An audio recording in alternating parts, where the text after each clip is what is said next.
Sit with me for a while. Let us speak, not from the mind, but from the heart. Today, we speak of something heavy, yet liberating. We speak of forgiveness and healing. Many believe forgiveness is about saying, what they did was okay. But that is not forgiveness. That is forgetfulness. Forgiveness does not excuse the pain. It acknowledges it, then chooses to no longer be chained to it. Forgiveness is not for the other person. It is for you. When we forgive, we are not erasing the past.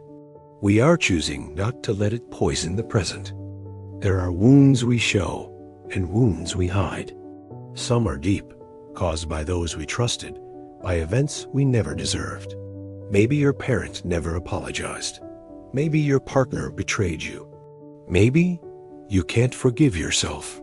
Let me tell you something I've learned, not just through scriptures or meditation, but through real pain, through listening to the suffering in others and facing my own. People often say, time heals all wounds, but that's not entirely true. Time can make us forget. Time can numb the sharpness of pain, but it does not heal what we refuse to feel. I have seen people hold on to anger for 20, 30 years. Why? Because healing requires more than time. It requires love. Let me explain. If you cut your hand, you don't just wait and hope. You clean the wound. You bandage it. You care for it. That's love in action. Now imagine your emotional wounds, the betrayal, the neglect, the guilt. You can't just wait and hope they disappear. You must give them attention, compassion, gentleness. You must sit with that wounded part of yourself, not with judgment, but with presence. And this is where forgiveness becomes powerful.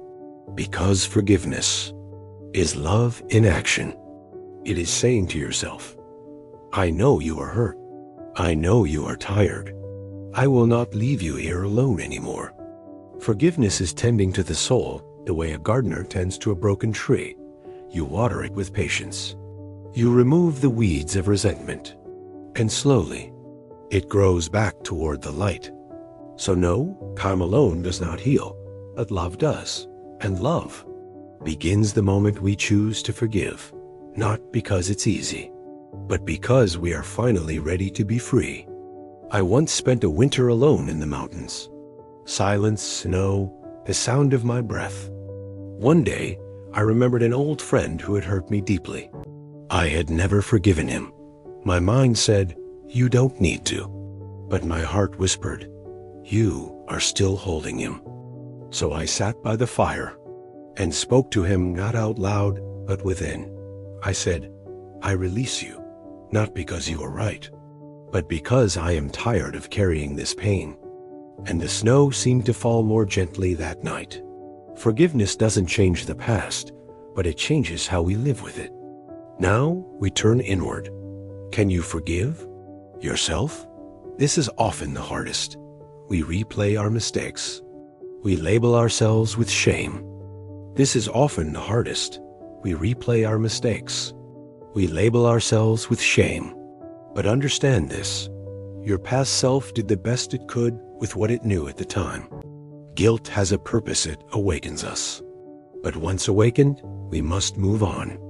You are not your mistakes. You are who you choose to become after them.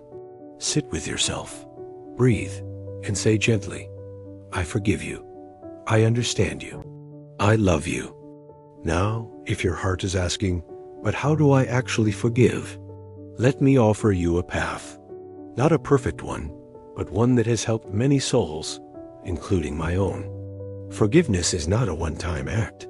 It's a spiritual practice, a form of inner cleansing. Let us walk it step by step. 1. Acknowledge the pain. Do not run from it, numb it, or deny it. Let the emotion rise within you like a wave: grief, rage, disappointment. Feel it fully, because you cannot heal what you pretend doesn't hurt. 2. Name it. Be specific. Who hurt you? What did they do? What part of your soul was wounded? Naming your pain is like shining a light into a dark room. it allows you to see clearly, and clarity is the first movement toward peace. 3. Express it safely. Whether through writing in a journal, speaking with someone you trust, or simply whispering to the sky, let the emotion move. Bottled emotions become poison. Expression is the exhale your heart needs to release the pressure. 4. Practice compassion. Try gently to see the other person as a human being shaped by their own wounds. This doesn't justify the harm they caused, but it may soften your grip on resentment. Often, hurt people. 5. Decide to release. Forgiveness is not a feeling, it is a decision. A quiet vow that you will no longer carry the weight of this pain. You may have to remind yourself every day. But each time you choose release, the burden becomes lighter. 6. Repeat daily. Think of forgiveness like brushing your heart clean. Some stains need repeated washing. With time, the sharpness fades, and what remains is wisdom, not bitterness. These steps are not meant to rush you. You are not weak for struggling to forgive. You are courageous for even trying. Every time you return to this practice, you're choosing peace over pain, love over ego, healing over history. And that, my friend, is the true path to freedom. Healing is not forgetting. It is remembering. Without the sting, you may never forget the loss, the betrayal, the words that cut. But if you can remember and still smile, you are healing. Life will break you, but you are not meant to stay broken. The cracks in your heart, that's where the light enters. Before we end, allow me to speak from my heart to yours. You are worthy of peace. You are worthy of freedom. You do not need to keep punishing yourself with old stories. The past is done. You are here now, breathing, alive, capable of great love.